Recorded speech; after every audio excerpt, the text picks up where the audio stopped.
नासिन headline से वनठियूं breaking news तव्हां सां शेयर कयूं पिया। बुल्ली शाह करीम वेझो ॻोठ जानू माची में जवाबदार छुरियुनि जा वार करे हिक ॼणे खे क़तल करे छॾियो। जवाबदार बशीर माची पंहिंजे भेणी वे मोहिब माची खे छुरियुनि जा वार करे क़तल कयो। मलाकातियार पुलिस वाक़े वारे हंधि पहुची लाश तहवील में वठी टंडो मोहम्मद ख़ान अस्पताल मुंतक़िल करे छॾियो आहे। अफ़सोसनाक ख़बर आहे बुल्ली शाह करीमा जिथे ॻोठ जानू माची में जवाबदार छुरियुनि जा वार करे हिक ॼणे खे क़तल करे छॾियो आहे।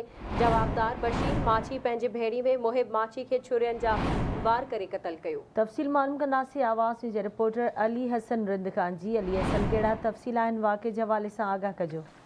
जी बिल्कुल बुल्ली शाह करीम भरिसां मुलाकातियार थाने जी हद यूनियन काउंसिल खोखर जे ॻोठ जानू माची में जवाबदार बशीर माची संदसि भेण वे मोहिब माची खे छुरियुनि जा वार करे क़तल करे छॾियो आहे। तव्हांखे ॿुधाईंदो हलां त इतला मिलण ते मुलाकातियार पुलिस वाक़े वारी हंधि पहुची लाश तहवील में वठी टंडो मोहम्मद ख़ान अस्पताल मुंतक़िल कयो आहे। ऐं मुलाकातियार पुलिस जो चवणु आहे त जवाबदार पारां ज़ाती रंजिश ते पंहिंजे भेण वे 35 वरियनि जे मोहिब अली पुटु विक्यो माची खे छुरियुनि जा वार करे क़तल करे छॾियो आहे।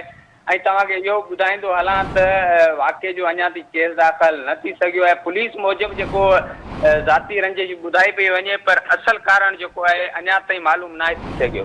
जी ठीक है अली हसन, बड़ी मेहरबानी आवाज़ अपडेट करें।